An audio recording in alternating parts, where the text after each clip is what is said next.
Gauguin is usually taught with the post-impressionists. It's usually Cézanne, Van Gogh, and Gauguin are usually taught together, but I usually teach him last and use him as a transitionary figure, someone who is a bridge between the post-impressionists and the symbolists, because that's certainly how he was seen at the time. The symbolists we're going to be talking about in some detail, and they certainly considered Gauguin to be one of them. He's someone with sort of one foot in the realist camp, as the others were, the other post-impressionists and impressionists and so on. But he also has one foot in the symbolist camp, this new way of thinking about what art should be. So as a transitionary figure, to me, he fits best when I teach him last, and that sort of leads us into the next group.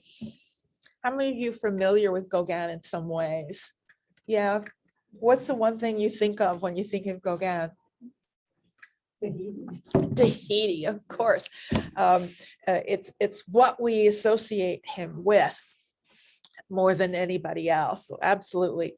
He actually is of French and Peruvian descent. He was actually born in Peru, and he has some Native American heritage. In fact, he has Aztec ancestry, and he was always aware of that.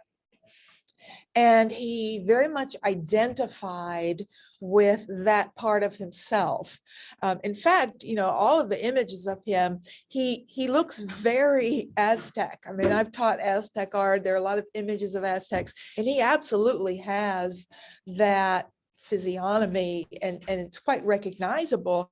And he was very proud of it, particularly his nose is very much like the Aztec nose. And so he liked to be photographed in profile so that you could see that, because he identified with what he called the noble savage. There was something about that background that he chose to embrace as part of who he is. And we see him, seeing that playing out in his work. He has a longstanding interest in decorative textiles and patterning, and that's going to show in his art as well. We're going to see that over and over again. He's sort of the father of what we call the P&D movement, or the pattern and decoration movement, that continues well throughout most of the 20th century. They look to him, and he's very influential on early 20th century artists like Matisse, who was also very interested in patterning and the like, and it shows up in the work. He also was very interested in culture, and particularly belief systems, religion and spirituality, and those ideas, which will feed into all of his work. Now, he has a late start, as many of you know and mentioned last time. He was basically a businessman for a very long time. I think he was 34 when he finally decided to become a full-time artist. He was, before that, a painter. He'd always been a painter, but he was what we call a Sunday painter. So, you just, not your profession, you paint on weekends or whenever you have time. And he was always sort of very well aware of what was going on in the art world. He worked in the merchant marine and traveled quite a bit when he was young. In fact, one of his early trips that he made on his own was for Martinique in 1887. Now, this is after he was painting full time. He had been a banker, an investment banker, for many years in Paris. He was married. He had, I think, 4 or 5 kids. And so then in 83, he basically took his wife and kids back to Copenhagen, where she was from, and basically dumped them all there. And that was it. And then he just left and started his life as a painter. So that's sort of his background. So right away, he's very self-centered person. Only someone very self-centered, I think, could probably do that. Anyway, so his first trip to outside of Paris, once he's a painter, will happen in 87. But this is an early work. This is a work from before the time when he's working full-time. He's still a banker at this point, and it's Suzanne Sewing, that's his wife, And he's influenced by what he's seen around him, realism, impressionism to some extent. It's a beautiful painting for someone who's not really considering himself a professional yet. It's incredibly nice painting. He clearly had the skill to be a professional artist. And then in 85, this is after now he's a full-time artist. This is a portrait of his son, landscape with son Jean. So he didn't sort of break off completely from his family, but it's 85 and it's a very good example of an impressionist style work. I don't know if it's a plein air painting. It's hard to know those things unless they tell you, unless somebody wrote it down. I painted this outdoors. It's kind of hard for us to necessarily know. It's certainly by 85, people were capable of depicting outdoor lighting and the like very, very well. They'd seen, 13 years of Impressionism by this time. But it's a beautiful little Impressionist painting, not something that we think of when we think of Gauguin. It's not his fully developed style. This could have been a lot of different people, but it's a beautiful little painting. His trip to Martinique is where things begin to change. And he's developing his own style. This tropical vegetation in Martinique, he's still depicting the world he lives in, but it's not at all a realist view.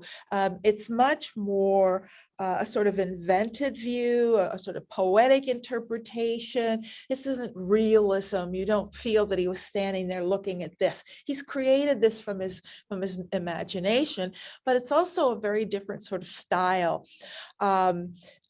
Pattern, this painting is developed around pattern. You can see these shapes, these sort of discrete shapes that are filled with color. And this is the beginning of his style, where he makes these little pools of color, so little separate pools. And it's a very different way of thinking. Rich colors. I've heard people, complain about his colors, that he wasn't a very good colorist. And I don't know what the heck they're looking at, because they're not looking at the same paintings I'm looking at, because I think he's a brilliant colorist. He's one of my favorite, because they come from the imagination. This isn't like a Monet who's looking really carefully at colors, and his colors are incredible, but that's because he sees them, because they're really there. But these are from the imagination. These are pulled right out of the imagination, and they're very unusual mixes and designs, and there's an exotic quality. I also see Japanese print influence here strongly in the space, and even in the colors and even in the shapes, because Japanese prints use discrete color areas and pattern on pattern, and that's very much what he's doing here as well. Another beautiful one from this Martinique trip, mango trees in Martinique. This is even more of his style. Interestingly, Theo Van Gogh purchased this painting when he got back. I found that interesting. I mean, I'll talk about when he and Van Gogh meet, but Theo was certainly well aware of him and his work very, very early. Now, this is very much his style, or the direction he's going. He's interested in people. He's interested in simple life, society, but also these wonderful shapes. And again, we get these big solid pools of color areas. They're not flat color, but the whole painting is actually quite flat. But it's this beautiful, I think of them as tropical colors, and I'm not sure why to me, that's what they mean. Certain kinds of oranges are like mangoes, and these blues that to me read as tropical.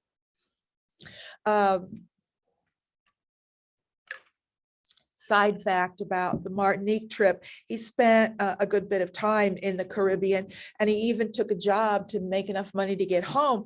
And he took a job working on the Panama Canal, because this is when the French were still trying to build it, right? The French tried for quite a long time and failed before the Americans came in and purchased it and took over. So he worked on it while the French were still in control. And I mention this because if you ever play Trivial Pursuit, in the original box, the original questions, which is the only ones I'll ever play, because I don't know anything past, a certain date. But there is a question in there about what artist worked on the Panama Canal. So if that ever comes up, because it came up once, I've only seen it once when I was playing, but you can impress the hell out of people. Boy, they will be super impressed if you can get that, because that's really a tough question, actually. Not even many art historians would know that if you weren't like a modernist and really studied Gauguin in detail. So there's your little trick for the day. He began in 1888 traveling to a small village on the coast over here called Pontavon. He was always drawn to primitive cultures. That's why he went to the Caribbean. It's why he wanted to get out of Paris. He didn't care for the busy, complicated city. So always seeking primitives. He identified with the primitive.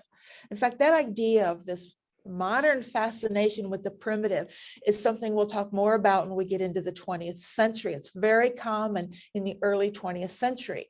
We'll see influence of African art and art from the South Pacific, that Western artists are beginning to be fascinated with non-Western cultures, not just their art, but their cultures, the simplicity of them.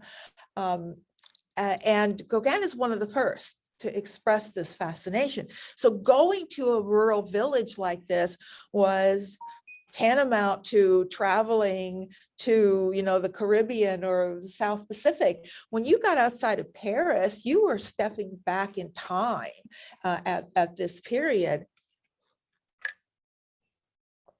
Things hadn't changed a lot in these little villages. And a number of younger artists were accompanying him. Now, remember, he is probably about 10 years older than all of the other artists who are sort of at the same spot as he is. He was also highly educated, very intelligent. He read a lot of philosophy and other things. And he was very self-confident, and people are drawn to confident people. So he was a kind of almost like a guru figure to these younger artists. He'd preach to them, he'd talk to them about, what art should be. He'd talk about philosophy and ideas, and he had this circle around him, and they're known as the Pontavon group or artists, and they would go there for the whole summer. And this is one of his paintings from Pontavon in 88, the summer of 88. It's an important one. And now this is his style more fully developed, where he's attempting to tell this sort of simple story in these sort of repeated shapes. They're almost outlines around these shapes, and then color areas. So again, you see these sort of pools of color rather than the broken up marks all over the surface that we saw in other artists. We don't have that with him, and also the same rich colors. So the swineherd in Brittany, so he's still tied to the real world a bit here. The technique he's going to develop is called cloisonnism, and we'll talk about that more in a minute. But the word cloisonné comes from a kind of enameling, or cloisonné enameling. You see it in stained glass, you see it in enamel work like this. Cloisonné refers to a kind of solid outline in which you pour something liquid or shape something. So it refers to the way he's working with these dark outlines around things and then filling them in with color. It's like stained glass. There's a characteristic here. And that's what he built his style on. Now, he argues that he invented this technique. He invented cloisonnism. But one of the young artists who was with him at the time, Émile Bernard, who goes on to be a very important artist in his own right, he claims that he's the one that did it first, and then Gauguin did it. And here you see a Bernard from the same summer and a more pronounced cloisonnism with now really dark lines and then those shapes filled in. Nobody's going to know who's right or wrong, but personally, I believe Bernard.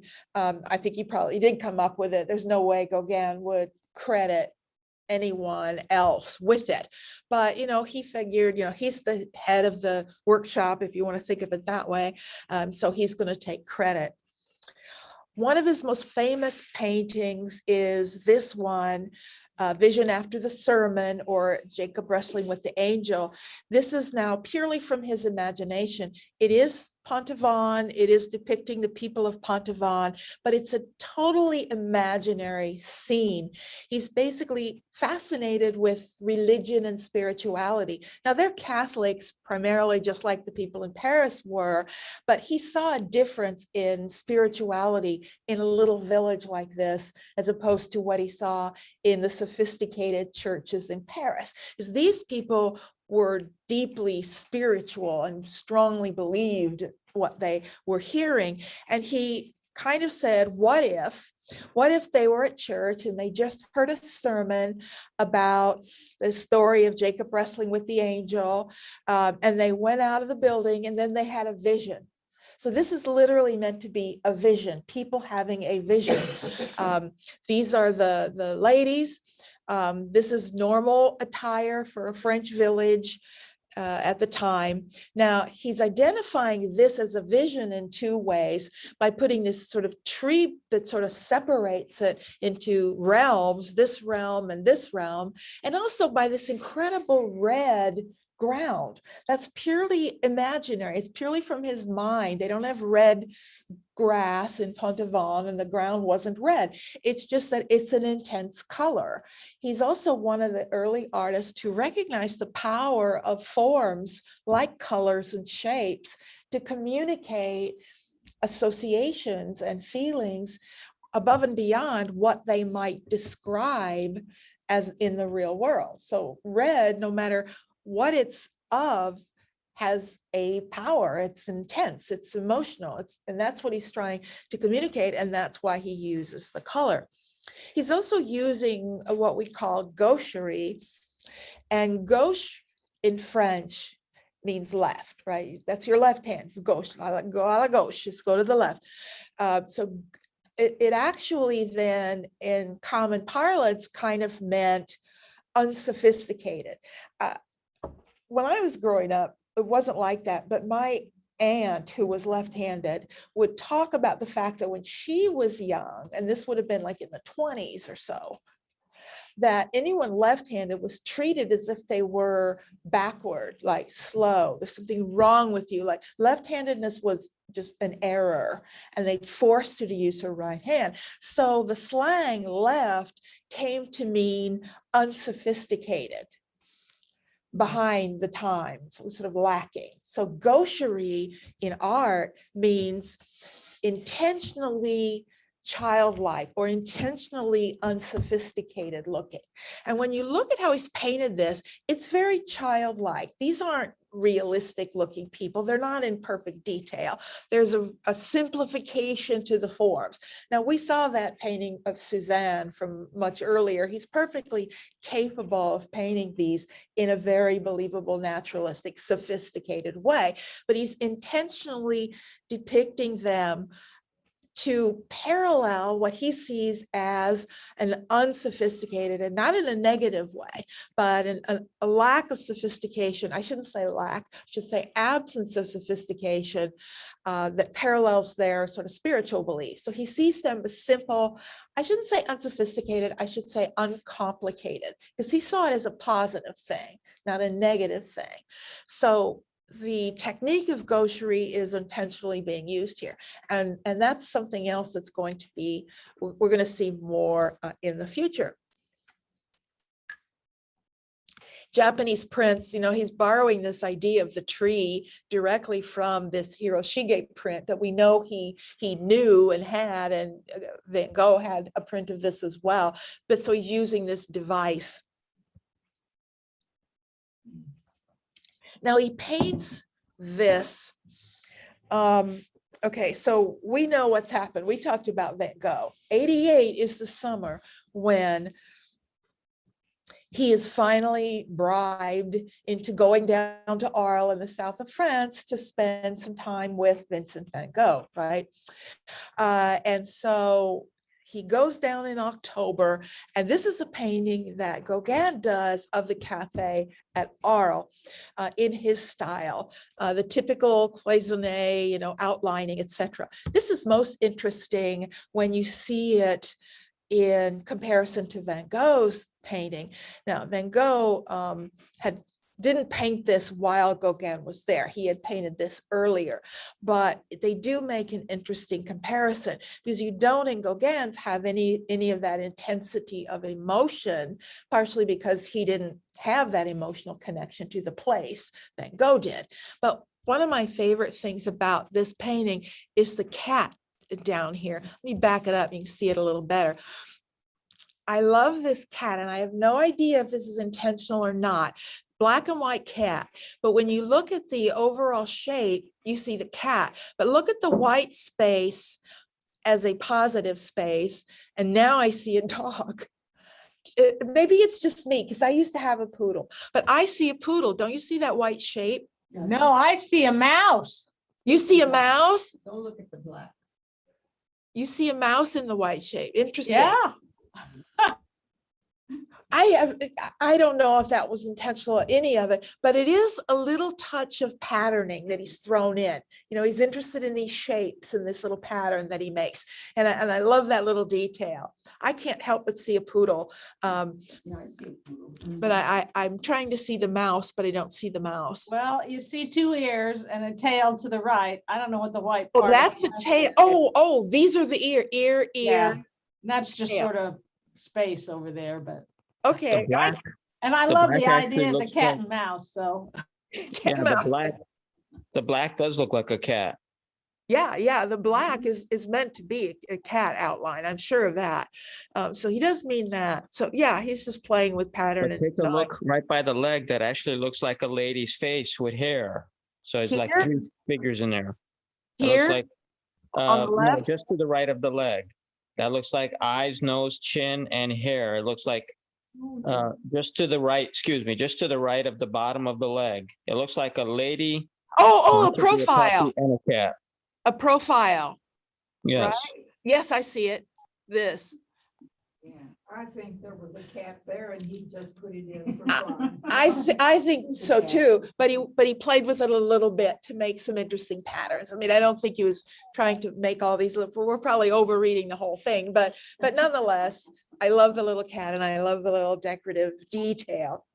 In the previous painting of the village with the, what was the challenge with the angel or whatever? Oh, There's a cow.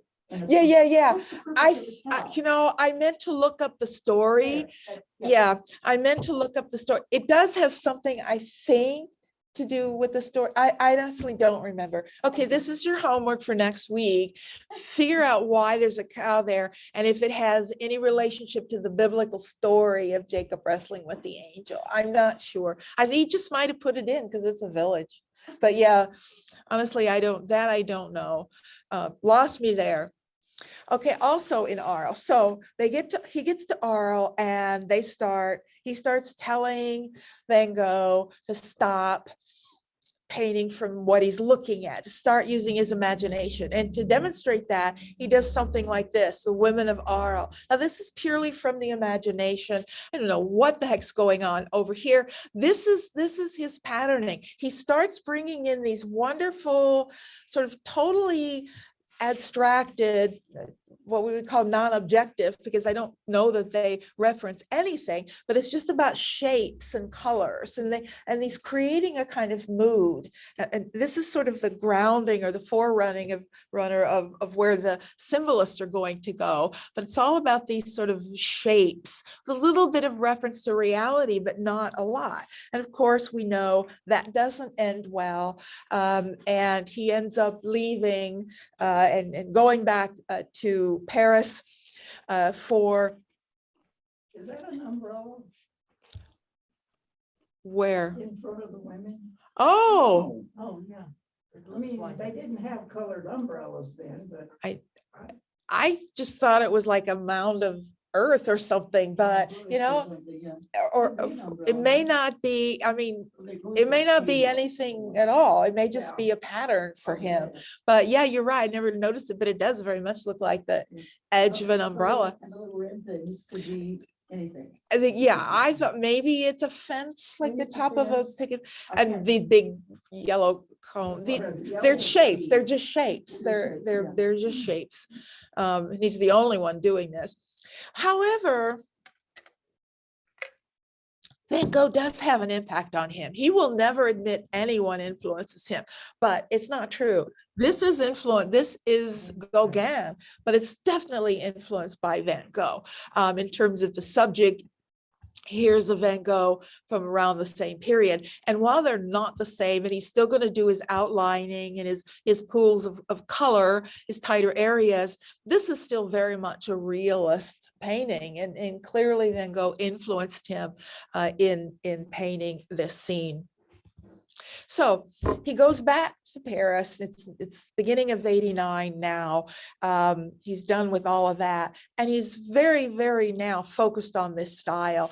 And the symbolists are beginning to recognize, because there are symbolist artists working at this time in Paris, and they are definitely recognizing his work. This is an important exhibition that was held in the summer of 89.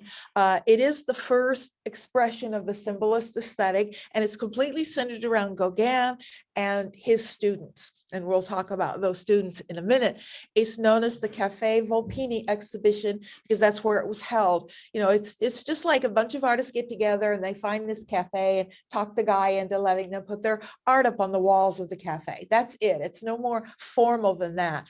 But posters were made, and it was an important sign that things were changing. Here's another group in Paris. It's not all about you post-impressionists anymore. It's not all about Seurat and the neo-impressionists. It's not all about Cézanne and his views. There's another group with a whole different anti-realist take that we're seeing for the first time. And all their names are listed here. Here's Bernard, who we were talking about before.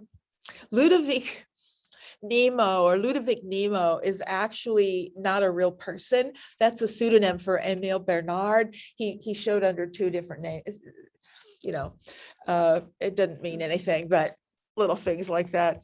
They very, very intentionally left out anybody who's doing anything realistic, anybody who was just depicting the world around them, straightforward. We don't want you here. So that was intentional and a very important moment in time.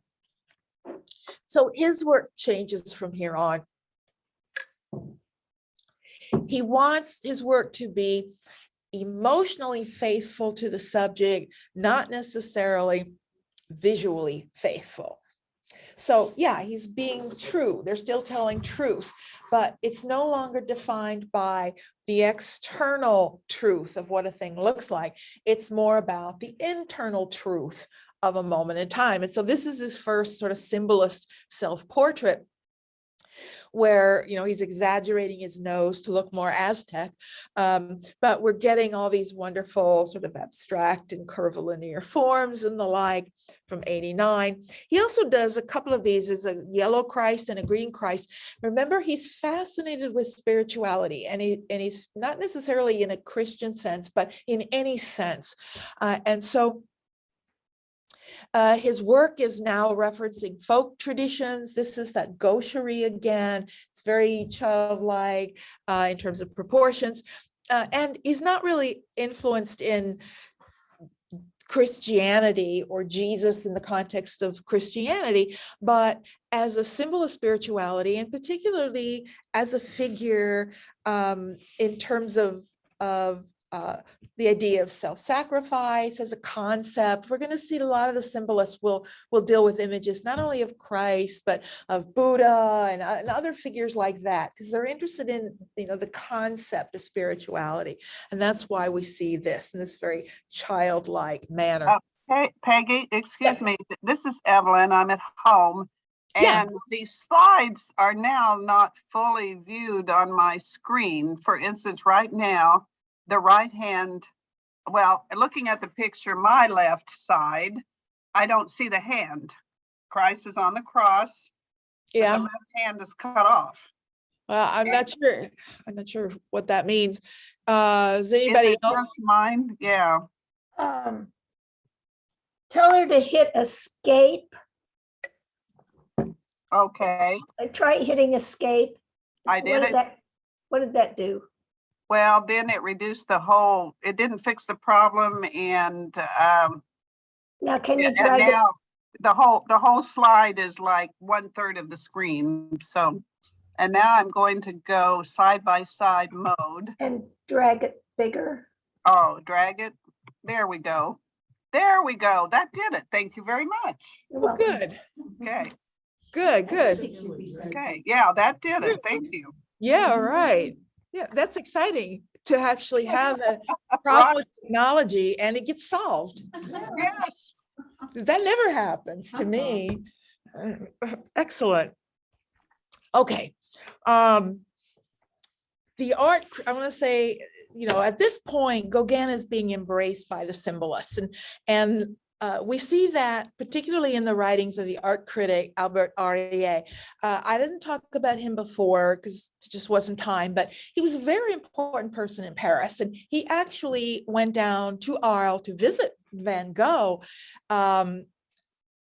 Actually, he visited him when he was in the hospital, and he wrote an article about Van Gogh. It got him a lot of publicity in Paris, and Van Gogh got very upset about that, and he begged Aurier not to write about him anymore because he didn't want attention or focus or people coming to visit him or whatever. He's just real uncomfortable with that. But more important article that he wrote was one in 91, where he wrote about, as you can see, symbolism in painting, Paul Gauguin. And he was one of the early people to try and define what the symbolist movement was. And he based the whole description and definition on the work of Gauguin. And that, of course, drew attention to Gauguin as he's trying to develop that theory. So we're going to come back to these symbolist ideas and what he wrote more specifically when we start talking about symbolists after we finish Gauguin. Okay, so first trip to Tahiti, Ponavon wasn't primitive enough for him, wasn't rural enough. So he managed to get passage on a French ship going to Tahiti in the South Pacific. Tahiti was a French province. And so there were ships going back and forth, and he figured, this is where he needs to go. Now, some interesting letters he wrote to friends before he went. He went for a number of reasons. One was to find a more primitive society, but also because he was always broke and he didn't have enough money. And from his letters, it was clear that he believed he didn't need any money to live in Tahiti, because he also had strange ideas about what he was going to find. He wrote to a friend and said, I'm going to Tahiti and this is going to be perfect.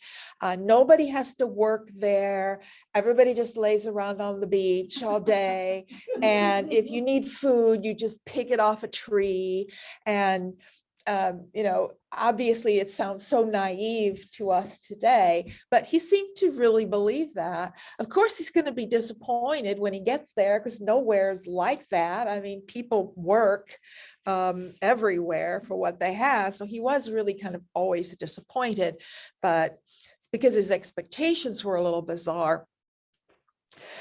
So he gets to Tahiti and he is fascinated with the culture. He's fascinated with the people, particularly the women. He almost always just paints women. His tropical colors find a place. And as much as these are sort of real people, they're placed in sort of fantasy environments. They're from his imagination. He's not sitting there looking at anybody. His color palette changes. He does more mixing, fewer primary colors, rich passages of color, lively patterning and arabesques. The patterns on a lot of the fabrics there really inspired him because he's fascinated with fabric design anyway, but you get a lot of these rich swirls and the like and arabesques. And so, things changed dramatically. This Tahitian women on the beach, this is probably one of his most famous. From this period, a specter watches over her. one of the translations.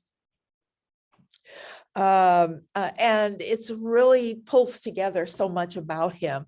First of all, we've got a young woman here. You can see this wonderful patterning on the bed she's lying on, rich colors. He was fascinated by their skin color. It was just so warm. And he said it was the most beautiful skin he'd ever seen.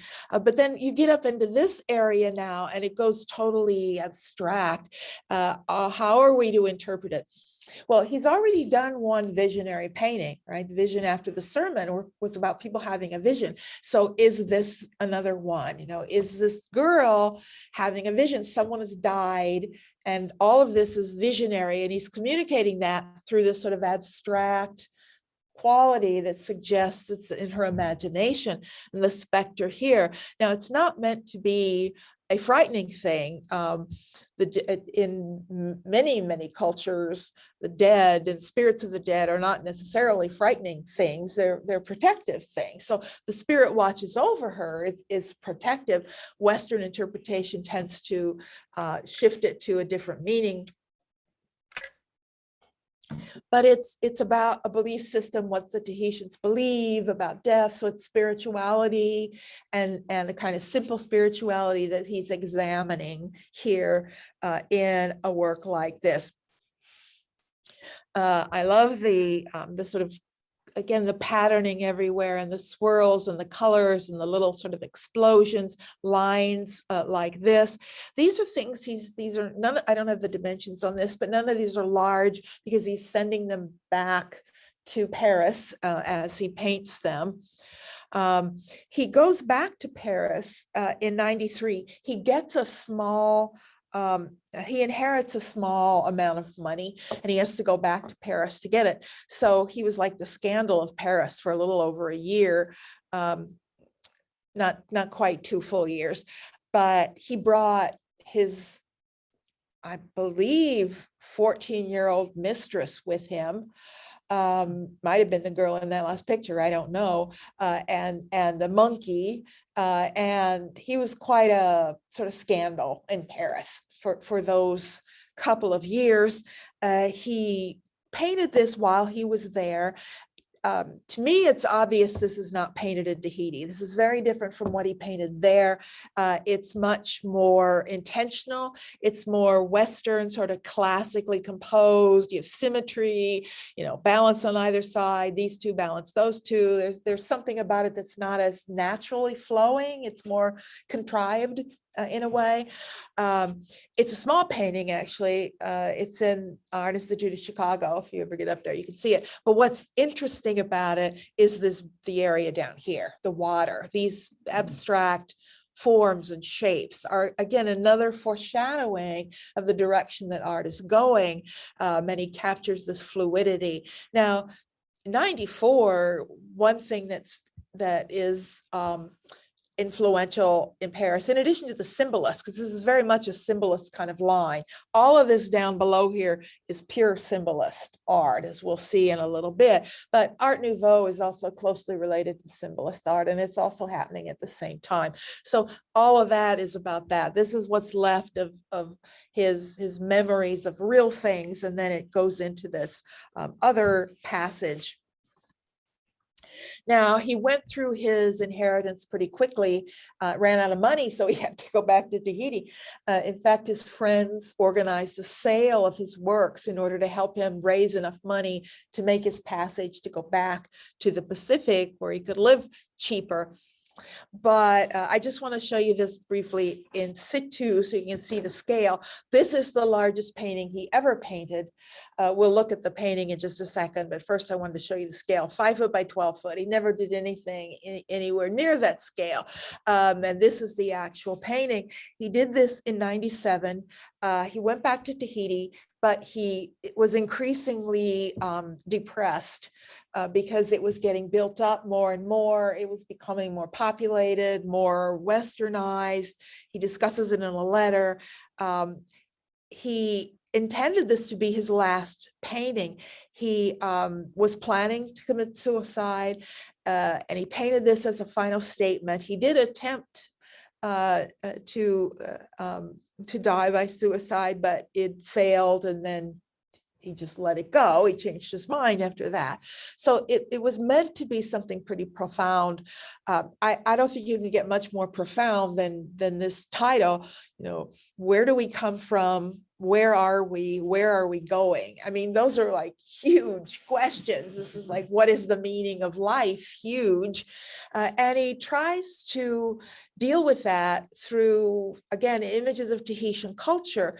Now, you read the painting from right to left. He seems to be intentionally violating the traditional Western point of view in which you read things from left to right. So he's going, whoops, back that up, from right to left. So, and he's using a female as the metaphor for life. So it starts with the baby. So this is like the passage of life with the baby. And then you go through different stages. It's impossible not to read this as a sort of Eve figure. She's reaching up and grabbing what looks like an apple or a piece of fruit off a tree. So this is sort of the Tahitian version of the fall. So we've got sort of paradise over here, youth, innocence, and then now that's over. And now we move farther and farther to the left, the reference to a godlike figure, the mature, probably the mother, and now the older woman. And I don't know what the bird's over here for, unless it's has something to do with the spirit or the soul, because traditionally white doves in Western religion symbolize like the Holy Spirit or the spirit of a person or the soul. And he may very well, though it looks like a duck or something, I don't know what it is, but it's not a dove, but it's a white bird. So it may signify that. It's written up here. This is what it says. It just says that title in Tahitian. He often wrote his titles in Tahitian. I think he liked that they were kind of mysterious to everybody else when he wrote them that way. I have a question. Mhm. Who decided to read it right to left? And interpret it like that? You mean who made the Yes, I interpretation? mean, the Eve figure is a man, and I saw. No, that's a Christ. woman. That's a woman? Yeah, that's a woman. All his figures are women. That's a woman. She's just a very young, probably a girl. She doesn't have very big breasts, but that's a woman. Huh. They're all women. And we've always read it that way because of the passage. I'm not sure whether he's talked about it or not, but it's like the passage from birth to death. I guess you could read it the other way and see it from death to birth if you want to read it that way. But it's an aging of woman from baby to adult. Peggy, what's the thing, the shadow up on the right? It looks like an old woman and a young woman kind of in the Oh, here, background. Yeah, it's a couple of women. I don't know what's going on, but looks like it's they're, one's a shadow of the other or something. yeah, they're in this sort of dark shape, almost as if maybe they're just a memory or a little passage. All these areas really are little separate vignettes. It's not like one scene. So each of these are like, this is a little vignette, and this is one, and this is one, and this is one. So they're all kind of meant to, it's like a pastiche, like a collage of images sort of all put up together, rather than seeing it as like one scene you would come upon all these people like that. It's purely from his imagination. So I don't know what it's supposed to signify, some moment of passage of a woman that someone's going through. So the specifics, I don't know, because he didn't really talk about the analysis of them, although I do believe he did refer to her as a Tahitian Eve in one of his writings, because he does some writing. But I think he's trying to be profound. yeah, I think you're probably right. Yeah, I think Peggy, are those cats, those two white figures at the bottom? They appear to be cats they on my do. screen. Yeah, they do look like cats. I would say those are probably cats. Are they the only two animals in the picture? There's something here. It's like can you see that? It's like maybe a A goat? goat, Donkey, dog, goat, donkey. wolf, I don't know. There's another bird up here. There's this bird. Owl, is that, There's a snake, it looks like, maybe, I don't know. what is that, a woman cooking or something? Oh, there's another dog over here, of course.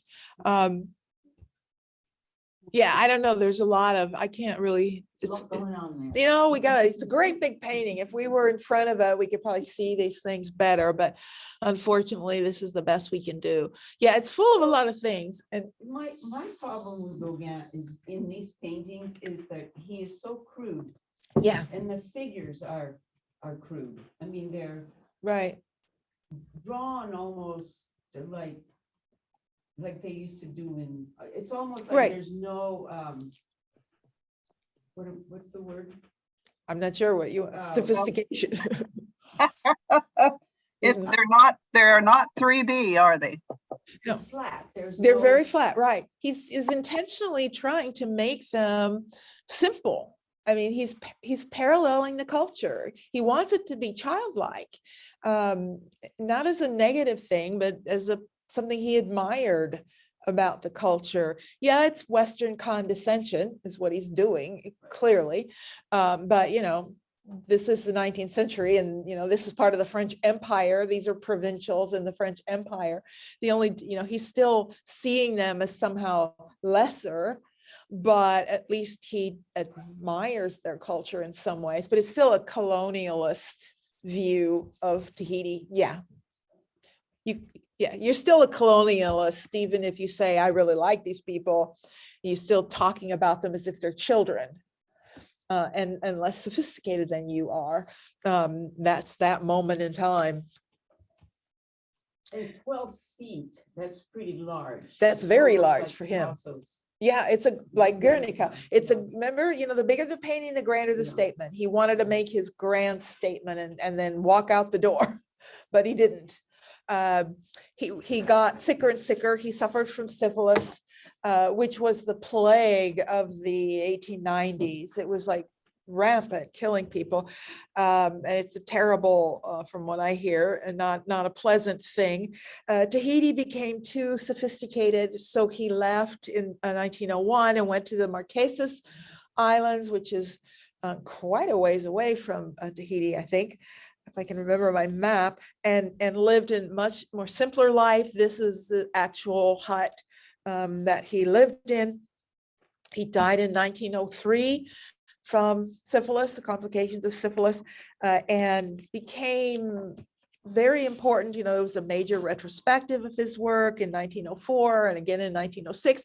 So his impact on the early 20th century artists is going to be quite profound. The young group of artists that surrounded him in 88, the so-called Pontavon school, whatever, they formed their own group during the fall of 88. Paul Seruzier was one of those artists, and Émile Bernard, who we looked at earlier. When they went back to Paris in the fall, they were attending the Académie Julian, which we talked about before, and then a group of younger artists who were all fascinated with their work and Gauguin's work, and they formed a group which they called the Nabi. And the Nabi simply means prophet in Hebrew, and they chose a Hebrew word again because it's exotic and people didn't know what it meant, and that made them more exotic, whatever. And so the Nabi are really one of the discrete little groups that's forming this, that's part of this larger symbolist circle.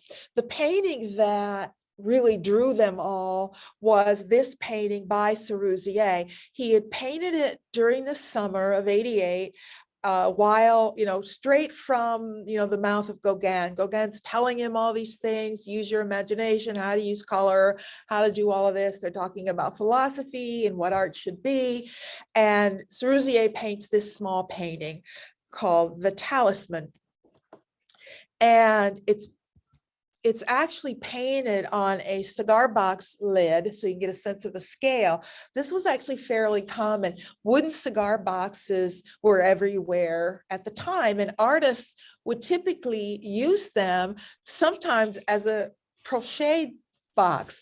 A crochet box is something you can buy today for way too much money, which is a kind of a wooden box that you can keep your supplies in. And then when you open the lid, there's like a little easel in there, and you could put a small board or something on it, so you can take it if you're going out into the country. And it's exactly like a modern day version of a wooden cigar box. And so How are you spelling that word? Oh, box? crochet box, Mhm. Crochade, crochet. It's just a French word, but we're talking like about, because I really want one, but they're like $170, like for a wooden box. And that's not the easel. Then there's like another 170 for you'll spend $350 just for a box and 3 legs. Ugh. It's way too expensive, but these are perfect. What they would do is like just cut the lid off and paint on it. It's a hard surface. You can take it with you. So there's a lot of paintings actually on cigar box lids. They absolutely work. Now the painting itself was seen as a kind of inspiration to these artists. It's a small enigmatic work. You can see that it's a landscape. If you look at it, you can recognize this is like a shore, this is water. These are some maybe like trees which are reflected in the water. These are trees, you see their reflection here. So it's tied to the world. This is not completely abstract. It is a landscape, but it's a completely re-envisioned landscape. And this almost separation from the real world was like a revelation. I'm not kidding. They kind of went nuts over this painting at the time, and saw it as this almost spiritual breakthrough. That's why they called it the talisman, which is again a mysterious term for some kind of mystical object. Is that painting still around? Oh yeah. I'm not sure where it is right now, but yeah, we still have it. It's beautiful. It's a stunning work of art. And you can see why, it would take someone's mind and go, wow, we could do this. We don't have to copy what that looks like. And so then they started meeting the group together and came up with their group name. And there were quite a few of them. They were all, around 20 years old. So they were all young. And then this new symbolist approach begins to happen. And this is Cerisier, still Cerisier. It's called the incantation or the sacred wood. And what I love about it is how it takes a traditional realist theme, the landscape, the woods, a bunch of trees, and completely reimagines it. The woods are now turned into a place of mystery and a place of magic, and all sorts of, rites are happening here. I mean, this is so different from just an ordinary sort of landscape. I mean, here's a Pissarro landscape with some houses in the background. Now, Pissarro is influenced by the surrealists, and we're going to see that more in his work. But there's a big difference between this and this in terms of the underlying meaning of the work of art. One's mysterious and mystical, and the other's not. These two things, these 2 points of view are vying for prominence in Paris. This is another Cerisier, but it's a portrait of Paul Ransom. Some of these people are more mystical than others. They used to meet at Ransom's apartment, and he would put on these sort of blue robes, these sort of mystical, almost like monks' robes, to add to the sort of mysticism of the piece. Certainly you can see that here. He was also one of the students at the Académie Julian, very influenced by medieval art, tapestries. You can see the medieval influence. Late 19th and a lot of 20th century art is very influenced by medieval art, because medieval period is when art was intuitive and spiritual, and it was also a rejection of of realism and the physical world. Medieval art is like that. And so they're going to look to, well, what were they doing in the Middle Ages? Well, they were abstracting form and distorting form and making stained glass and doing all these things to put you in a spiritual state of mind. And if I do repeat that Western art course, we'll spend time on medieval art and you'll see, what I'm talking about, that it's a complete rejection of the physical world and the external appearances of the world in favor of, a spiritual reality as opposed to a physical reality. So I love this book of him as this sort of mystic, as if there's some sort of mysterious belief. Then this is Ransom, the Nabi landscape. By titling it that, he's speaking about the Nabi and what their goals are. Here's what we believe in. Here's what we're interested in. And it's pure, I don't want to call it fantasy because that's something else entirely, but it is imagination. So he's trying to, say, who are the Nabi? This will be clear in a moment.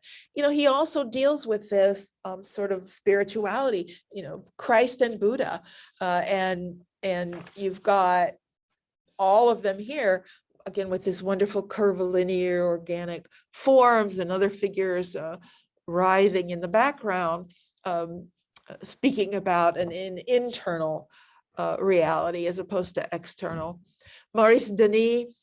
Denis is one of the more interesting of the group. He's a very thoughtful person and a great writer. He was also a devout Catholic. He's the only one of the Nabi that were actually religious, not just spiritual. And this is one of his religious works, but again, treating it like it would have been treated in the Middle Ages. This is the Denis that I love. Now, he's in Paris in 91. Van Gogh is dead. Seurat is dead. Cézanne is down at Pontauban, not Pontauban, down at Aix-en-Provence, where he's from. The only major figure of the last 15 years in Paris is Signac, and the neo-pointillist, the pointillist, the neo-impressionist, and his power is really strong and everybody's feeling it. Monet's feeling it. Everybody is influenced, and you see Denis' influence. I love this view of the forest.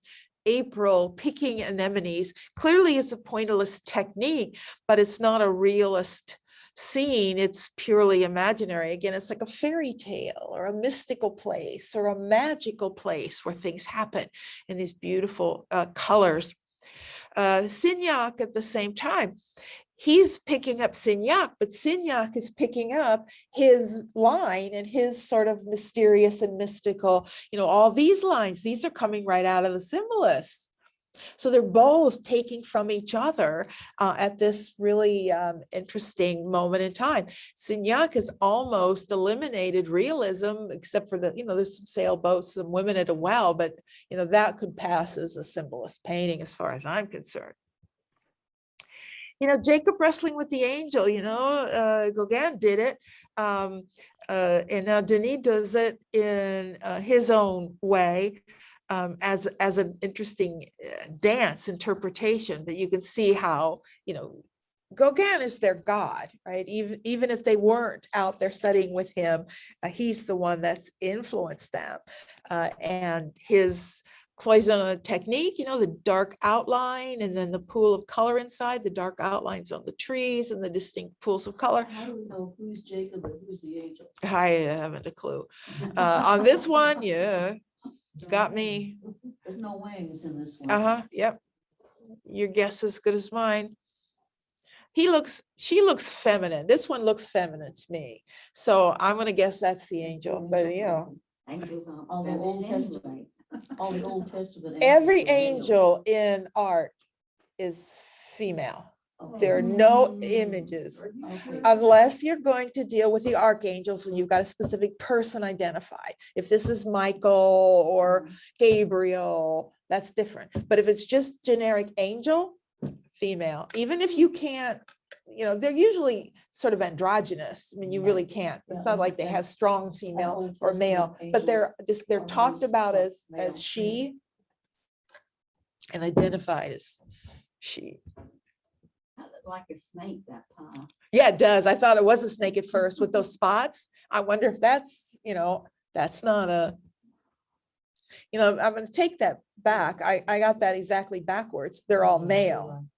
What? I got that backwards. The angels are male, all Well, that's what male. I thought. Thank you. Oh. Yes, Yeah. I don't know what I was thinking in my head. I just got I it mean, I backwards. don't think They're that all Jacob male. was wrestling with a woman. Angel or That did look whatever. female though. Peggy, on the picture on the right, is that a bull in the background? on the- Yeah, we were talking about that earlier. We don't know why the bull's there. Okay, So if anybody, I don't know that story well enough to know. In fact, I don't know that story at all. I meant to look it up and I forgot. It's a I'm sure I cow, used to isn't know. it? It's a cow of some kind. So I don't know why it's there. It may just be because it's a rural village and he wanted to put a cow there. I honestly don't know. Got out of its pen. But this is his version of the mystic woods, the green trees. There's always like these mysterious people and something like, what are they? What are they doing? Is there some sort of rite they're going to? But the idea of the repetition, you see this, we will see this in symbolist art, repetition like this. And this is right when Monet is being influenced by the symbolists as well. The poplar series with these repetitions of trees creates something mysterious and it pulls you along. That's symbolist influence in his work of the 90s. The muses in the sacred wood. Now this looks like it, what the heck's going on? In most symbolist painting, your first thought is, what the heck's going on? Who are these people? What's happening? Symbolist art, as we're going to talk about its theory in a moment, but symbolist art is intentionally vague. The whole point is they don't want you to know what's going on. It's supposed to be your imagination. You decide what's going on. They're not going to tell you, and we'll see why in just a minute. It's a book club. It's like that looks like a book club. The muses in the wood, the reference to the muses suggests something to do with the arts. Like these are this the muse of painting or the muse of poetry? I mean, the muses were these Greek figures that inspired the arts. And there was there were 7 muses for each art form, the muse of dance and music and whatever. So are these imaginary? What in my mind I'm seeing is these are the real people out there maybe trying to read poetry or talk about it, and these figures, they don't really see them. These are the imaginary figures. These are the muses, including this. Maybe she's the only real person and she's like trying to write, and then all the rest of these are the muses inspiring her, like the invisible inspiration around her. It's that vagueness that they're looking for. It's never going to be, that's one interpretation. Somebody else has a totally different one. That's fine. Do we count the 7 muses? I know, I was just going to try that 2, 4, 6, 7, which would mean, but I can't believe that a real woman is sitting there with bare shoulders. See that? I mean, that's just not reality. This woman is the only one who's actually looks like a real 19th century person. But there are 7 if she's real.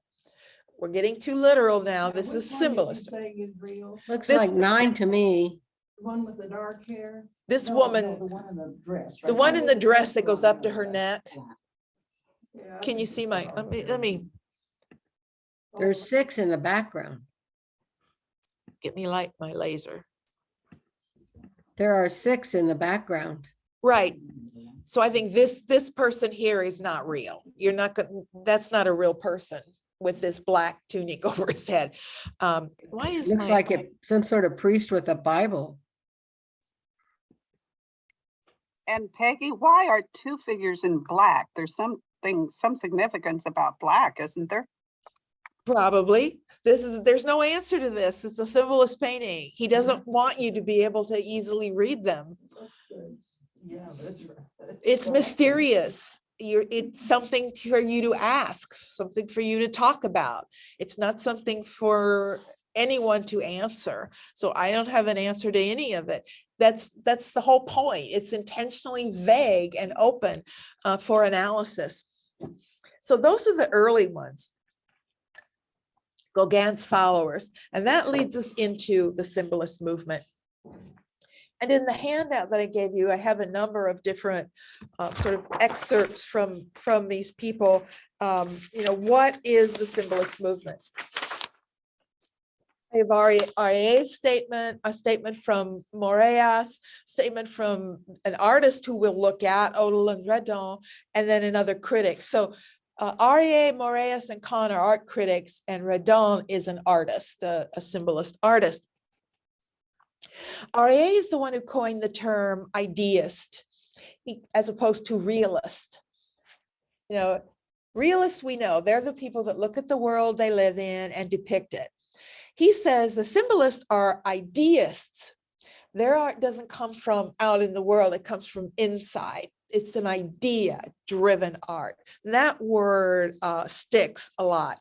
So they're not interested in material externals. They're interested in internal.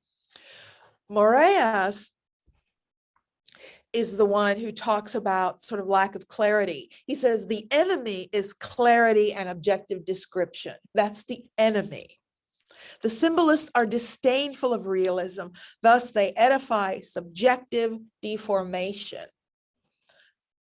Objectivity can only ever present a limited point of view.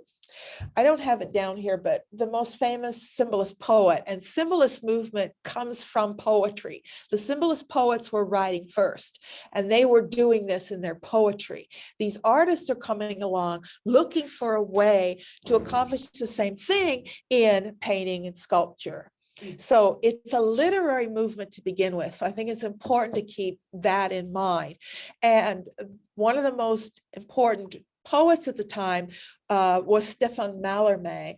And Mallarmé wrote, as he's writing about poetry, one of the things he said that I like to quote a lot, he said, "To name a thing is to destroy a thing." And it's an important idea because it really explains the difference between realism and symbolist approach. And what does it mean to name a thing? It means to make it specific, to identify it. Like I could say, that's a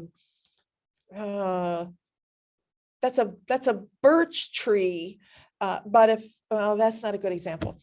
Here's the thing. A woman walks into a room, she's wearing a beautiful red dress, and I know her, she's a cousin of mine, and her name is Anna.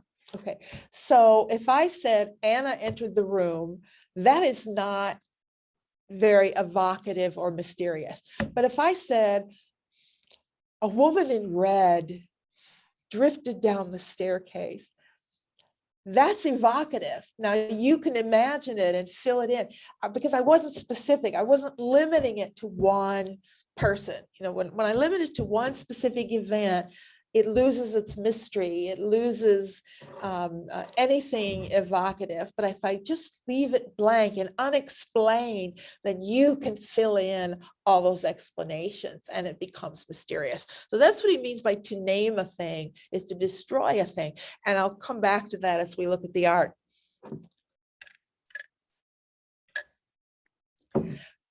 Symbolist art was often, and still often, related in people's minds to Romanticism. And I want to clarify the difference. There are some similarities to Romanticism in that both rejected realism. They both are rejections of the real, depicting the real world. However, they do it in completely opposite ways. And this sounds complicated, but it's less complicated than it sounds. And Gustav Kahn is the one who said this. He said, romantics subjectify the objective, while symbolists objectify the subjective. It's much simpler than it sounds. Okay, let's look at the Romantics first, to subjectify the objective. What the Romantics did was they looked at the external world and then they interpreted that world in a personal way. Like they filtered it through their sensibility. You know, I'm gonna paint that mountain and exactly what it looks like, but I'm gonna give it my personal spin. I'm gonna filter it through my personality, and I'm going to make it subjective because it comes through me. But what I'm painting is still an objective thing. It's that mountain, and it looks like that mountain. So they start with the external. The symbolists do the opposite. They start with the internal, an emotion, a feeling, a universal idea, something inside, and then they give it physical form. They bring it out into the world and give it a form, hopefully a universal form. As we're going to see, the symbolists liked to talk about universal things, like typical subjects of the symbolists are things like love and fear and jealousy and anger. These are universal ideals, but they start inside you. I feel love. Now, how do I give it a form that everyone will understand? So I want to universalize that thing that starts within me. So they're taking something individual and then bringing it out and giving it form in a universal way, where the Romantics are starting with something external and then bringing it into them to create form, a personal form. So it really isn't the same thing, even though they're both rejecting reality. So we'll talk about that. The most important book of this decade or two, the 80s or 90s, that was sometimes known as the Symbolist Bible or the Decadence Handbook, it was sometimes called, was a wonderful book. I highly recommend. It should still be in print. It's been translated. J.K. Huysmans, it's French, so A Rebours is the French title. In English, the title is Against Nature. And it's this wonderful novel about this guy. It's fiction about this character. His name is Des Essentes. It doesn't matter what his name is, but he withdraws from the world.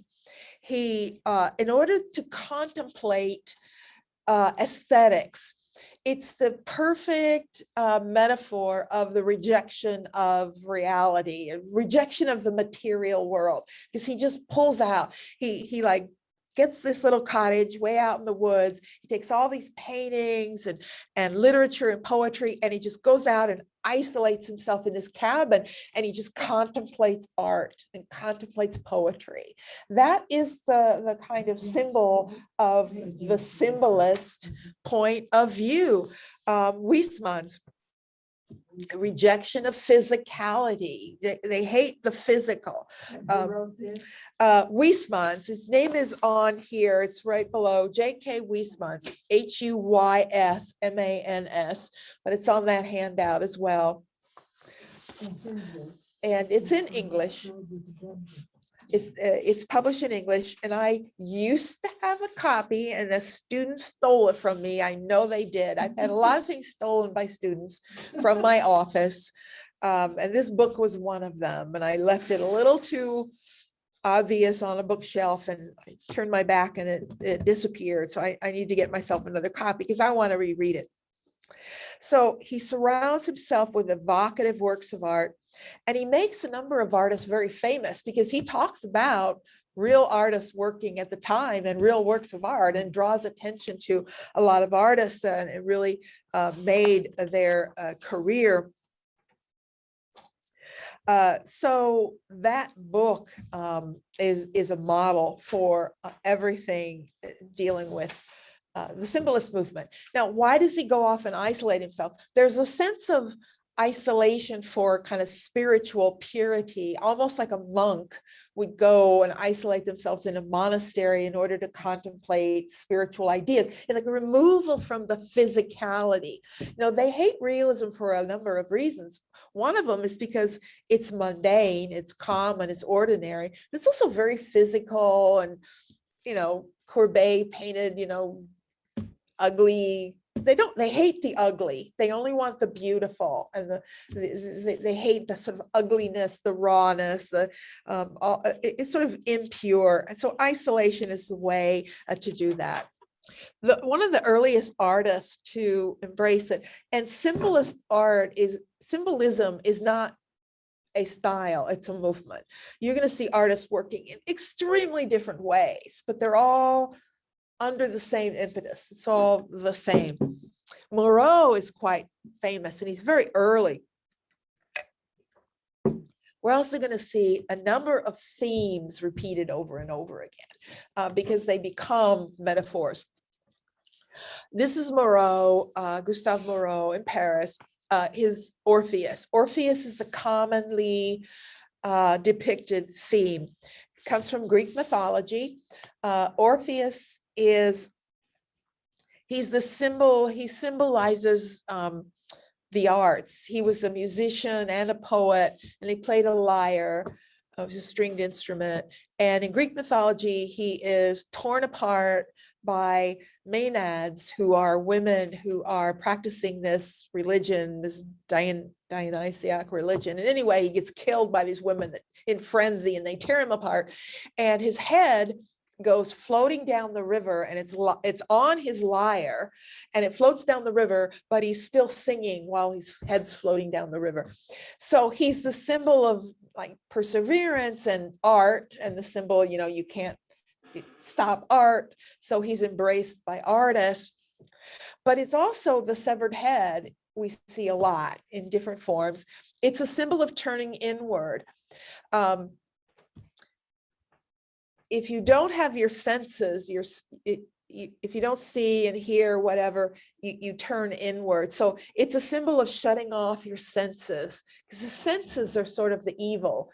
The senses are what connect you to the raw, ugly physical world. So let's close our eyes, block our ears, and turn inward. So severed head becomes a symbol of that. And therefore Orpheus, for multiple reasons, is embraced as a symbol. Moreau develops this style of this almost jewel-like surface, this sort of rich surface and lots of detail in the painting. Now, this is an early one. This is another repeated symbolist theme, Oedipus and the Sphinx, which again references Greek mythology, but in a very different way. I think I have. Okay, here's an earlier example. Oedipus and the Sphinx is a classical subject which artists earlier depicted. And this is a neoclassical version done early in the century by an artist named Ingres, who was a student of David, Jacques-Louis David, the great neoclassicist. It's a very traditionalist depiction, very much connected to how the story was taught in Greek mythology. The story of Oedipus and the Sphinx is, and I don't remember all of the details, but Oedipus was trying to get to Thebes. And at the crossroads, you couldn't get into the city. You had to pass the Sphinx, which is part woman, part lion, and part eagle. And the Sphinx would give you a riddle that you had to answer, the riddle of the Sphinx. And if you couldn't answer it, she killed you and tore you apart, and that's it. And nobody's answered it so far. But Oedipus comes along, and he's asked the riddle, and he answers it. Does anybody know the riddle of the Sphinx?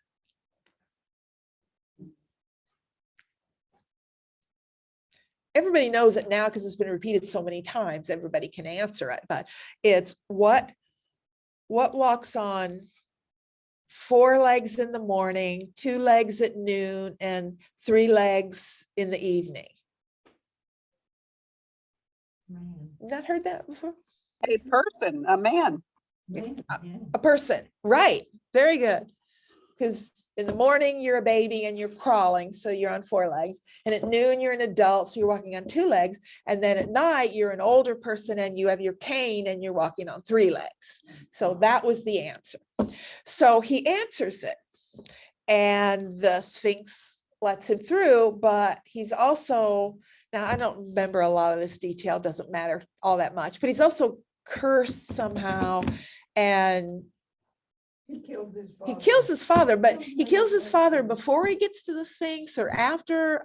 He's on the road, he gets past the Sphinx, and then he kills his father, and he comes in, who was the king of Thebes, and then he gets to the city, and I don't remember the details, but he ends up marrying his mother. So he didn't know that was his father or that she was his mother. So he marries his mother, and then he finds out this is his mother and blinds himself because he looked upon his mother's nakedness, is how it was. He did worse than that, but anyway, that's usually how it's worded, and that's where you get the Oedipus complex, right? Freud loves mythology and used it for a lot of his writing. So anyway, that's the story. So the point is, Aang is showing it in a traditional classicist way, but Moreau is giving us something very, very different. It's not just a dangerous thing standing there. He's giving us this Sphinx that has sort of climbed on him, and their eyes have locked as she awaits his response. It's almost hypnotic, like they're hypnotized, staring into each other's eyes. Moreau was a mystic, as many of them were. And he really saw this as a metaphor for the struggle between, the mind and body, or matter and the human soul. The symbolists really see this struggle between realism and symbolism not as some debate over how you should paint, but as an example of this sort of core struggle of the human psyche, this idea of our 2 sides, our physical and our spiritual side, the struggle between the physical and the spiritual, or the matter and the human soul. I mean, the realists take the physical approach. They're concerned with the physical reality, where the symbolists take the spiritual approach, and they're concerned with the soul, the human soul and the spiritual. And those are big ideas, and they're ideas that artists are going to struggle with into the 20th century. It's sometimes seen as the essential paradox of human existence, is our 2 sides. Do we have a physical and a spiritual side? Are we body and soul? Sort of the mind-body barrier is how it's sometimes interpreted. So does this artist think up all this? And then he sits down, he sketches this out, decides how he's going to lay it out, and the expressions he wants on these faces and all this before he starts into this thing? Oh yeah, he would have done. In fact, he typically repeats subjects many times in works, finished paintings even. So he would have done drawings, given a great deal of thought as to how he wants this relationship. He's suggesting almost something sexual tension here in a way that he's giving us in this image. Here's a quote he said about it. This is from Moreau. He said, "It is the earthly chimera." A chimera is just any animal made up of different parts of other animals. It's a sort of generic term. So it is the earthly chimera, as base as matter and as alluring, represented by this charming head of a woman with wings presaging the ideal, but the body of a monster, a flesh eater that rends and annihilates. This is the beginning of a theme we're going to see over and over again, including in more Moreau, and that is the theme of this dangerous woman who symbolizes the physical, and the man who symbolizes the spiritual.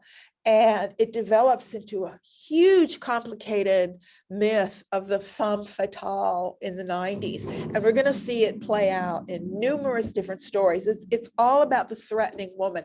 And I did a whole summer once. I had a National Endowment for the Humanities fellowship where I worked with a bunch of people from literature, actually, who were all working on this same subject of the 1890s and this idea of it was called the new woman of the 1890s and how it affected literature and art. And you saw this explosion. Now this is early, but it's really going to explode in the 90s, where you see this incredible fear of women coming out in art. It's really everywhere in the 90s. We'll see plenty of it. Wasn't there a feminist movement then? Well, a lot of things were happening in the 90s. Women were getting out more. It may be hard to understand, but one of the big influences on the rise of feminism was the invention of the bicycle. A bicycle was really, and it was very controversial that women rode bicycles. So women had freedom to get around the city for the first time in ways they never had before once they had bicycles. And there were movements trying to ban women from bicycles. They were arguing that it will damage your uterus. Everything you could think of, women shouldn't ride bicycles because, it gave them freedom. So there were lots and lots of threats from women in the 90s. I'm a bit concerned for that gentleman's welfare from the claws of the lion. I don't think that's an accident. I don't think that at all. I think he knew exactly what he was doing. Women as the predator. Threat. I just came from a talk where what was Max Skidmore said that the post office was a big threat because women got out of the house and to the post office. And they were Wow. likely to meet up with men and. Ooh, Yeah. I hadn't heard that. That's really I hadn't interesting. either. That's really interesting. The Women have post to office. Change their clothing too. If you're gonna ride a bicycle. Yeah. you gotta wear They were wearing different right. They were wearing loose clothes. Ooh. Loose women wear loose clothes. But a woman's bike has that goes down for your skirt. And that comes. They back do from- now. I'm not sure I don't how think they that do worked then. anymore, but the old But women's they bike, do yeah. this in the United States, but European bikes are always made like women's bikes. Well, they should just all make them that way. What's wrong with making it? Yeah, mean, and who- back to the painting. Did Yeah, she let's say get back to the painting. Okay. on the Well- loincloth? Did she mention the loincloth? Because I find interesting that his genitals are covered, whereas in so many of the mythological characters and paintings, they're not covered. I don't think he has a loincloth. He doesn't have a loincloth. Well, he's covered. He's covered. Covered by her claws. The point is, I think her claws are digging into him, not that he's covered. I don't think Moreau is concerned about, well, see, it is the 19th century though. Yeah, I mean, they weren't particularly prudish. This is France, not England, but they weren't particularly prudish. But I think the covering has less to do with covering him than threatening him with her claws. Oh, And- well, what is the black cloth that we see? What's Cord there, you see it going Yeah, from. that- No, that's not a cord. You'll see that in art all the time. That's just his skin, a wrinkle in his skin. Yeah, Oh. yeah, that's not a cord. Definitely threatened by- Yeah, I there's am a robe. saying- Yeah, Yeah. the robe. I'm saying the robe. Yeah, well, that's just typical for anything classical. If it's ancient Greece, Okay. that's how you know it's ancient Greece. You got to put the robe in there or you wouldn't know what time period this was. There would be nothing to identify a time period without that sort of little bit of robe hanging there. Because a nude figure is timeless. And they want you to know this is a Greek myth about Oedipus. So the robe is there for that. And this sort of urn actually communicates that as well. You can see the dead bodies here, right, of the guys that got it wrong. That's always important. Another theme that Moreau gives us that we will see in many forms is Salome dancing before Herod. Now, ostensibly a religious image, but really it has little or nothing to do with religion. It is one more example of a woman who brings about the downfall of man. That's the threat. And he does a whole series of these. They're beautiful paintings. They're stunning. His paintings, his house in Paris is the Moreau Museum, the house he lived in. And it's like every floor, everywhere. He's surrounded by these, and they're absolutely stunning. They're like these jeweled surfaces, and they really sparkle. They're beautiful.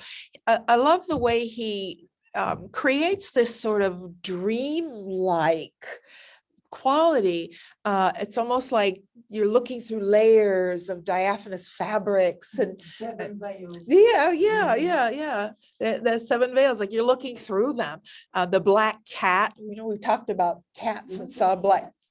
This is like a leopard or something. I It's think it's hilarious. She was doing a striptease with seven veils and you finally got to the seventh one, I guess. yep.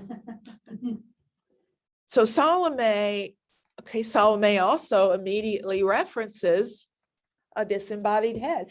The disembodied head is again the turning inward. You're removing the physical part of the body, and now we've just got the brain, the mind, the spiritual. You've lost the body. So the severed head. So this again, it's the dangerous woman, the femme fatale. The femme fatale just means the fatal woman, the deadly woman, the woman that's going to kill you. And we're going to see the same woman depicted in many forms. She is Salome, she is Eve, she is Pandora, she is Judith, she is any woman historically that you could argue brings down the fall of man through their sexuality. It's like a fear of female sexuality, and you see that everywhere. In She's film noir, they do that a lot. yeah, you're right. They do. Then the femme fatale, it's the same thing. They even use the same terminology. It crops up in periods where women are making gains, where women are coming into their own and are more powerful. This rises to the surface. If you're going to have an art where the artist turns inward, then you better be prepared for what he finds in there. And what he finds at certain periods is this fear of loss of position and power. And this is the form it takes. I don't know that all these people are really thinking about what they're doing. I think some of this is just psychological. It's happening. And the theme over and over. I love these jewel-like surfaces. Now, these were really popular in the academy. And they were popular in the academy. And I think you can see why. They're kind of beautiful paintings, but he was sort of moving forward because they don't all have that slick surface that they were used to in the academy. So, and then this last one, I don't think is as interesting looking, but it's a very important painting, Jupiter and Semele, again from Greek mythology. It's she was the mother of Dionysus. This is what Jupiter, they're using the Roman name. Zeus is a Greek name. He seduced many women, and that's why we have so many demigods out there in the world, so many half gods, because Jupiter often would change form or just be beautiful, and he would seduce all these mortal women. This is another one of those stories, and she's sort of swooning at his beauty. But he saw this, and I totally see why, as the sort of ultimate reconciliation between the physical and the spiritual, where again, she's the physical, and when she merges with Zeus, the spiritual, they're forming this perfect union of the two. So sexuality is really even seen as this sort of merging of the two sides of human nature, the physical and the spiritual. I'm looking at the detail on that thing. How long would it take to paint that? Oh, long time, I think. I mean, the detail is just everywhere. Yeah, it's 7 foot high. This would take him a while. And he didn't run like a big, I don't think he ran a big studio, but I'm not that sure. Don't quote me on that one. I don't know. He may have had a number of assistants that would have helped him. But it really is a kind of summation of this idea. And he uses Greek myth to do it, in the same way that Freud believed that, and a lot of people actually do, that Greek myths really derive from, deep in the human psyche. And that's why certain myths really can explain. It's not like we're making up this association. This really is kind of what they signify. And I don't just mean Greek myths, it's the mythology of the world, stories of the world. If you really study myth, you can see these patterns emerging. The second sort of early artist that helped define the movement is Odilon Redon. And Redon we associate with color so much, but he didn't start doing color until quite late. He worked black and white. This is the point where I want to say that my artists that I did all my work on and all my publishing and the like, are the surrealists in the early 20th century. And they are very influenced by the symbolists. They studied them, they talk about them. I can totally see the roots, especially in Redon. The line is direct. In fact, you could call that a surrealist work of art if you want to. I mean, it's a little too early. The movement doesn't exist, but the connection is absolutely there because the surrealists were turning inward as well, only they were looking more psychologically, where the symbolists aren't thinking about human psychology so much. Head of a martyr, severed head, John the Baptist, what more can we say? The essence of closing yourself. The eye, this is from a series called In the Dream. The eye balloon, something you see in surrealist art all the time, is the use of eyes and even balloons. A balloon, first of all, they were kind of fascinated with them in the 19th century. But they also are the sort of symbol of breaking free from the limitations of the physical world. It's like you're flying, you're floating. It's like the balloon removes all that physicality and you're supernatural, you're flying and floating. So I can totally see why that would come from. And then the linking them to the eye, which is like, the window to the soul and all of that. So you've got a round form here and a round form here. You can see how they sort of merged to be, in a very psychological way, to be this symbol. And even the reference to the dream. And of course, the surrealists are all about dreams. It's where they're looking. I don't mean the symbolists, the surrealists, looking for their dreams. So we can see their source here. Now this, I can name you several surrealist paintings that have this checkerboard floor, columns like this. They're literally looking at and duplicating, they're borrowing things directly from his work. But this is very dream-like. This is very much dream-like. It's the kind of juxtapositions that happen in dreams where this is ordinary and this is ordinary, but they don't belong together. Things like that happen in dreams, and that's what you're seeing here again with the eye. The closed eyes, here we get the closed eyes is the essence of turning inward, right? You're meditating or whatever. And I love that people read this differently. You could read it as just sort of like severed head or whatever, but you can also read it as someone in water. And when you read it in water, that adds another whole level, right? Because water, like a balloon, removes you from, it's like, you could float. It's almost like flying. Gravity doesn't have a hold of you. And there is something really special about just floating in water to remove you from your physical world. Silence, again, same sort of thing, even in the shape of a sort of eye. He's known for primarily for color. This is what we think of when we think of Redon. These are pastels. This is an interesting interpretation of Orpheus, more mystical again, more, this is totally different. Now, certainly the severed head, now that could be John the Baptist as opposed to Orpheus, but it's interesting to compare him to Moreau. Now, Redon is much, much later, but both of these are symbolist paintings and they couldn't be more different stylistically. So it's clearly not the way they're painting that links them. It's what they're trying to communicate. Redon is giving us these wonderful and imaginary, mystical colors, where Moreau much earlier really couldn't think that way. It's a little too early for someone to think that way. He's got a mask on. That looks like a mask, a blue mask. Which one? This one? Yeah. See the mask? The No. masks The weren't- blue. The masks mask. weren't invented until 2020. I don't see it. You mean on his eyes? Well, there's the lyre or the, On This is blue the line, lyre. Yeah, and I then the know, blue on but top if you, of it but there. if you blue. can see But that that, is a head with Yeah. hair, then here's a blue mask out here in front. This well, thing? yeah, but those weren't invented until 2020. We're just so used to, Don't think he got that in the picture. so used to it. We don't even think of it. I don't Um, even understand why they got into Greek mythology. Well, okay, that's what happens when you turn inward.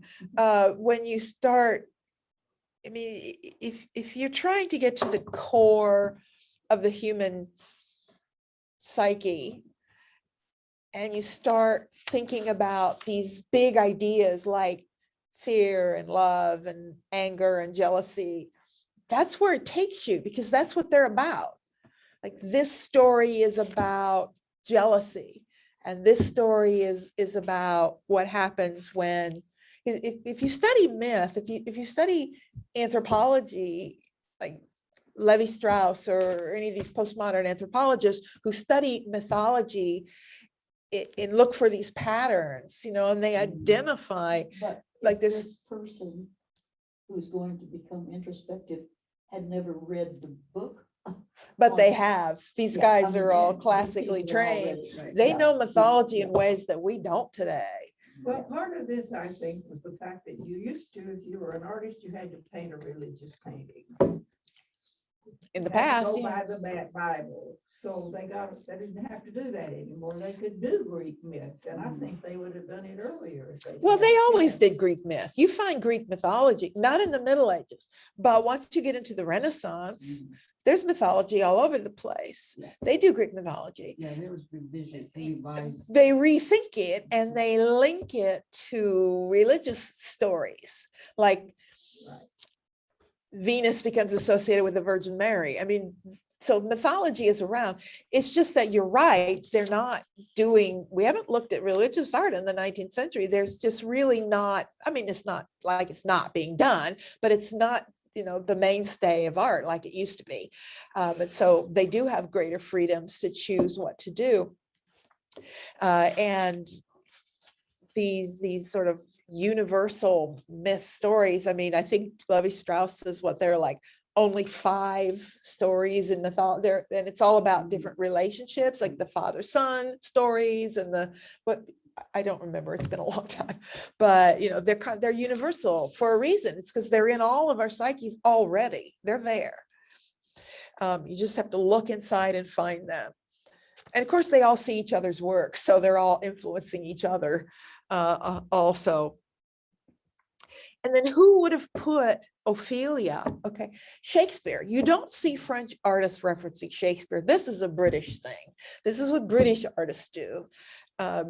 They all reference Shakespeare, but he's referencing Ophelia because while she didn't lose her head from Hamlet, she does go floating down a river. She is dead and floats down a river. So he's made a connection and he's showing her as if it's just her head. So these connections can be tenuous in terms of, the themes, but it's interesting to compare it to this Malaise painting, which we have not looked at here because I haven't had time to really look at British art. The British artist, of course, is going to stick with the literary. He's not going to mess with Shakespeare. He's going to describe it the way Shakespeare does, but they're embracing it for very different reasons. For Redon, it's another symbol of sort of silencing someone, silence and turning inward. Don't really have time for this. Well, I'm going to talk about this one guy and then we'll stop. We won't look at art. But symbolist movement is made up of a whole lot of different movements. It's totally international around the Western world. And in fact, it's interpreted different ways in different countries, and all of those things affect the direction of art. But one of the strangest and most interesting people of the period is our friend Tsar Josephine Peladon.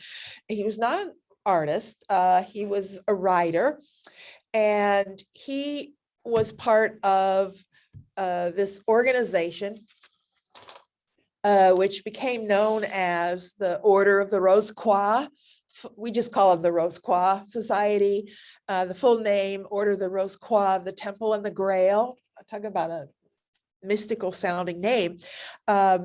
He was part of an earlier organization, helped launch a group called the Kabbalistic Order of the Rose Croix, which was a revival of 17th century Rosicrucianism. And this, I'm not an expert on what that was at all. I know it was a German group. You can look them up. They're defunct now. Religious mysticism of the 17th century. And they sort of linked to that idea of secret society, etc. But he broke from that group because they wanted to be mysterious and secret, and he really didn't want to be. So he helped form this Rose Croix group, and they became primarily an exhibition society. Their job was to organize exhibitions, and they organized 6 different exhibitions. They're called the Rose Croix exhibitions in several different countries. They had them in France, in Belgium, Netherlands, Switzerland, and in Scandinavia. So there were symbolist circles associated with Rose Croix, and they all really responded to what Peladon has to say. His requirement, and his only requirement really, is that the paintings be one rule, and that was what he called ideality as opposed to reality. Ideality, that's the rule. As long any work of art that does that, no realists allowed. It has to come from the mind, an idea, then you could show with the Rose Croix. And it becomes a very influential place for artists. And we're going to look at a number of different artists who showed in France, a different style developed in Belgium, a different style in Austria, different styles in Scandinavia. So there's some interesting things to look at that we will look at next week. By the way, I put that sculpture here. You know, here he's wearing mystical robes. I can't tell if that's his hair or a hat, so I don't know. But he adopted this beard, which was not at all typical style at the time, but it's actually based on sort of Assyrian kings and emperors. And this is an early sculpture of an Assyrian ruler. That Assyrian mysticism is something that they're sort of tapping into. And he embraced the title. Tsar is a title that goes back to Assyria. I think it's probably related to like the word czar and the word Caesar. That, yeah, this is Syrian, but it's all sort of in that same vein. So he called himself Tsar Peladon. I mean, it's what you do if you want a mystical society. You know, you adopt something that Westerners or Europeans would see as exotic and mysterious. The Rose Croix Society is really fascinating, and so are some of their It artists. looks like the Russian fur hat. It does look, I know. So I don't know if it's his hair or a hat, but it does look like a hat. Probably is a hat. This is a poster from one of their exhibitions. So you can see Rose Croix. Interesting. It's often when it's in a poster, this insignia, I know it's hard to see, but there's actually a cross in there. And when people typically, when I look up anywhere, you'll see they always write it Rose plus Croix, you know, with a little plus sign in the middle. And it drives me nuts because that's not a plus sign, it's a cross. You know, it's just so, but I don't know why historians don't know better. It's not a Rose plus Croix is how they write it, but I don't. I write it Rose Croix. Anyway, that's the Rose Croix Society, and we'll start next time and look at a fascinating artist from Belgium named Fernand Knopf. So we'll start there with him. So hopefully next week we'll finish off the symbolist, and I can get together what I'm going to do in the last 2 classes, see what I have time for, and we'll work from there. You know, it occurs to me, throughout history, there have been matriarchal societies. And A few. somebody was studying cave prints Uh-huh. or cave things. Oh, yeah, You yeah. saw that I one did on- see that they think now that it might be a woman. Or that ever so often they would determine which ones, that there were a certain segment of them that were women. Women's hand. Yeah, that's And, new. I was in a, I guess it was some kind of cliff dweller thing. And the guys, our guide said, well, our group are matriarchal. Was it Native American? Yeah, yeah. Yeah, there were some that were. Yeah, he said their group, they had cliffs and stuff. Yeah, I know who you mean, Anasazi. Yeah, let's not, yeah, The that's the right. Anasazi. Well, he was one of our guide was one of them, and he said that they were matriarchal. And when I was in Alaska, I went through Fairbanks Museum Uh-huh. and they were matriarchal. I mean, the whole museum, their leaders were all women. It's primarily tribal-based cultures. Mhm. Once you get, once you bring in what they used to call civilization, or Yeah. once you bring in the quote civilizing gods, you see this in Greek mythology. You follow this straight through. Greek mythology, you've got Pandora. Does anybody know the story of Pandora? Pandora symbolizes the nature goddess, right? Our earliest figure was the nature goddess, the mother goddess in development of humanity. You see that in every culture everywhere in the world. It was a female figure generally associated with the earth, mother nature and all of that. And then the so-called civilizing gods come in. As soon as the culture reaches a certain level of development, it changes and new myths appear. And that's when you start getting stories, different stories, particularly in Greek myth. Prometheus comes in. Now, Prometheus is an early myth. We separate Greek myths into early myths and later myths. Pandora, that's an early myth. It predates really Greek culture. When Prometheus, which is still an early myth, when he comes along, everything changes because Prometheus in the story, Prometheus had been promised Pandora. She was a beautiful woman and she was to be his wife. But Prometheus had foresight. That's what Prometheus means. Prometheos in Greek means foresight. He could see the future. And he saw that she was trouble or dangerous. That's why she's the dangerous woman. And so he gave Pandora to his brother Epimetheus. Now, Epimetheus means hindsight. Now, his brother couldn't see the future. He could only see in hindsight. So he marries Pandora, and then the story changes. The whole Pandora story was rewritten first in the 8th century BCE by a misogynist named Hesiod, who didn't like women. So he's the one who invented the story about evil. Well, Pandora means all gold. Literally, Pandora means all gold, but all good things. And she had all good things in this box. But Hesiod didn't like women, and he reinterpreted the story, and he's the first to write it down. It was oral tradition before then, and it appears to have been a different story, but he turned her into sort of evil. But she had a jar through all of history until the 18th century when it was reinterpreted, and that's when she got the box. So that's when Pandora's box. But that story of Pandora being the mother goddess figure, and then her power declining and disappearing when the quote civilizing male gods appear with Prometheus, who brings fire, the ultimate symbol of civilization, and the mythology changes and the culture changes, and that really marks the end of the mother goddess phase of history, and now the civilizing war gods and all of that take over. So mythology is absolutely fascinating just to study. But where this started was, you were talking about these cultures that were matriarchal. Those are going to be found in what are sometimes called tribal cultures that had chosen not to develop beyond a certain level. Once you get sophisticated culture at a certain level, then no more matriarchal. And Alaska has not followed that though.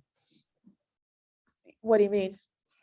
Well, in this museum, I saw all kinds of stuff with, in the early 1900s of women who were, I mean, their whole. Yeah, body- because their civilization is still in that stage. Their and civilization Sarah didn't change. Palin, and aren't there legislators now still women?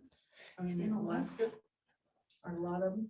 I mean, I don't, you I mean don't in know. I don't know. state government? I mean, I don't know I about thought their you state, were talking about the You mean the alley. government? but the culture is still rooted in the tradition. I don't know that they're like state cultures necessarily. I don't think Alaskan government's matriarchal. Yeah, I I don't- know I it's- don't know. And what the transition happens when you find cultures that are transitionary, you got to watch out for cultures that look like they're matriarchal because men let women rule. I see. That's not the same thing. I see that.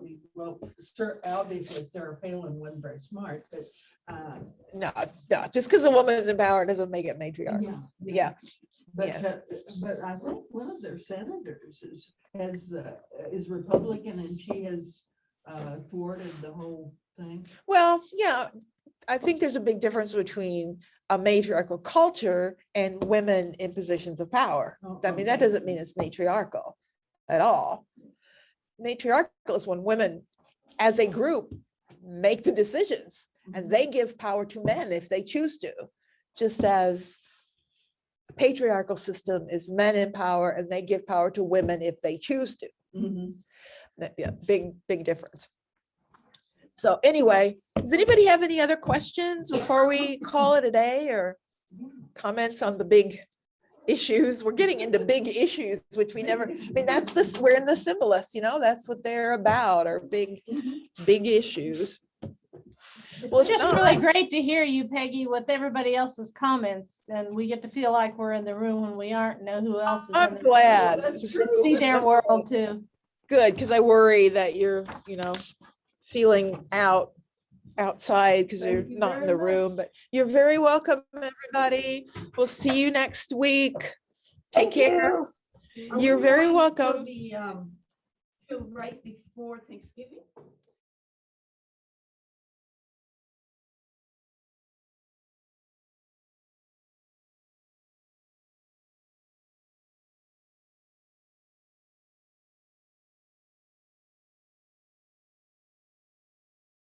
Here's the entry page for the church. And then click on this picture of a painting. And then this will come up. And then it says more info and archive. And you just click on more info and archive. And then when you scroll down, these are the recordings. This is this class. This was the Asian class. And then way down is the first Western art class, but I'll probably replace those next year. So we good? Everybody knows where to find this class. That's these links, just by date. So if you miss something, you can find it by date.